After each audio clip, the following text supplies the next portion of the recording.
dimanapun kalian berada pada pagi hari ini. Semoga dalam keadaan sehat dan tetap semangat. Kembali lagi bersama Powder. Pada pagi hari ini kita akan belajar materi tentang tanggap dan peduli terhadap bencana sekitar. Sebelum kita belajar, jangan lupa untuk berdoa terlebih dahulu. Baik, kita akan masuk pada pelajaran pada pagi hari ini. Sebelumnya Pak Guru akan menyampaikan kompetensi dasar, yaitu yang pertama 3.8, memahami makna tanggap dan peduli bencana alam. Dan yang kedua 4.8, menyajikan hasil pemahaman tentang tanggap peduli bencana di sekitar. Nah, di sini juga Bapak akan menyampaikan tujuan pembelajaran pada pagi hari ini, yaitu siswa mampu menjelaskan pengertian bencana alam dan menyebutkan macam-macam bencana alam di sekitar. Itu adalah tujuan pembelajarannya. Apakah arti dari bencana alam? Bencana alam dapat diartikan yaitu peristiwa atau rangkaian peristiwa yang mengancam dan mengganggu kehidupan masyarakat. Nah, bencana alam itu seperti gempa bumi, longsor, tsunami, dan meletusnya gunung Merapi. Bencana alam itu sering menimbulkan korban. Maka dari itu diperlukan tanggap. Nah, bagaimana tanggapan yang harus kita lakukan di saat bencana alam? Yang pertama, langkah-langkah yang harus dilakukan pada saat bencana alam. Nah, bencana alam itu seperti gempa bumi. Nah, bagaimana langkah-langkah yang harus kita lakukan pada saat gempa bumi?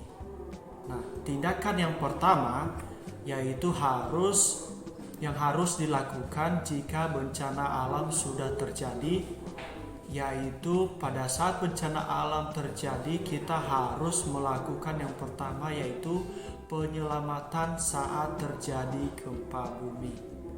Nah, penyelamatan itu berupa atau seperti bersikap tenang dan jangan panik agar dapat melakukan tindakan penyelamatan diri dan keluarga dengan baik. Nah, ketika bencana alam terjadi, segera keluar jika berada di dalam rumah dan carilah tempat yang agak lapang agar tidak tertimpa pohon atau bangunan yang mungkin runtuh. Dan yang kedua, saat berada di gedung, nah ini yang penting ya buat anak-anak kami, ketika berada di dalam gedung bertingkat atau bangunan yang tinggi, kemungkinan untuk keluar sangat sulit dan membutuhkan waktu yang lama. Nah, kita harus melakukan atau mengambil tindakan seperti contohnya berlindung di bawah meja. Berlindung di bawah meja ya. Dan seterusnya adalah ketika merasakan gempa sudah berhenti, maka kita bisa mengambil tindakan yaitu keluar dari gedung tersebut dan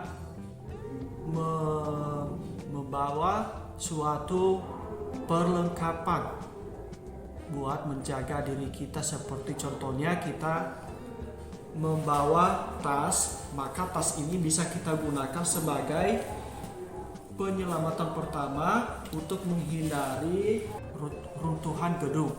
Nah, cara menggunakan tas ini bisa kalian meletakkan di atas kepala kalian seperti ini. Nah, ini adalah contoh ketika kita keluar gedung dengan mengantisipasi runtuhan bangunan. Nah, itu adalah tanggap dan peduli terhadap penyelamatan saat terjadinya gempa bumi. Nah, selanjutnya bagaimana cara kita atau tanggap dan peduli terhadap anggota keluarga kita yang mengalami luka. Nah, ini sangat penting ketika anak kami atau anggota keluarganya mengalami luka. Langkah yang pertama yang harus dilakukan yaitu pertolongan pertama pada kecelakaan. Jikalau anggota keluarga atau anak-anak kami mengalami luka, maka yang pertama harus dilakukan yaitu pengobatan, yaitu memberikan obat anti-infeksi atau sehingga luka tersebut tidak mengalami infeksi atau terserang oleh bakteri. Nah, seterusnya kita akan masuk dalam evaluasi bagaimana cara penanggulangan gempa bumi. Cara yang pertama yaitu siap siaga, artinya mengantisipasi, mempersiapkan diri dan sebelum benar-benar gempa terjadi. Nah, itu adalah cara kita untuk siap siaga, yaitu mengantisipasi sebelum benar-benar gempa terjadi. Dan yang kedua, menyiapkan barang-barang penting dalam tas seperti P3K dan senter. Nah, gunanya adalah supaya ketika gempa kita ada persiapan.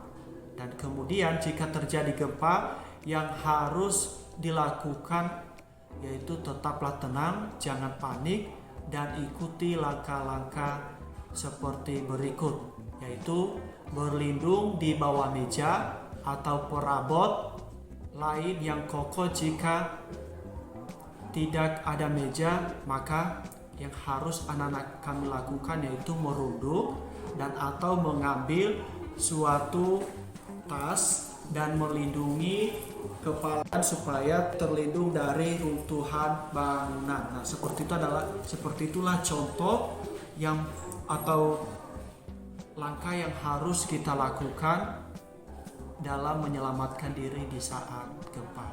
Nah, kesimpulannya, bencana alam ini membuat kehidupan sosial dan ekonomi masyarakat menjadi kacau.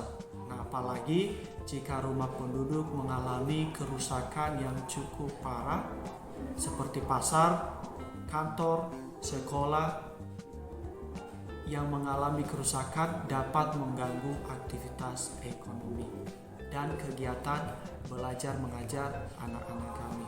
Nah, agar kondisi kembali pulih, maka harus pemerintah dan masyarakat bersama-sama berusaha untuk memberi bantuan yang diperlukan untuk pemulihan tersebut.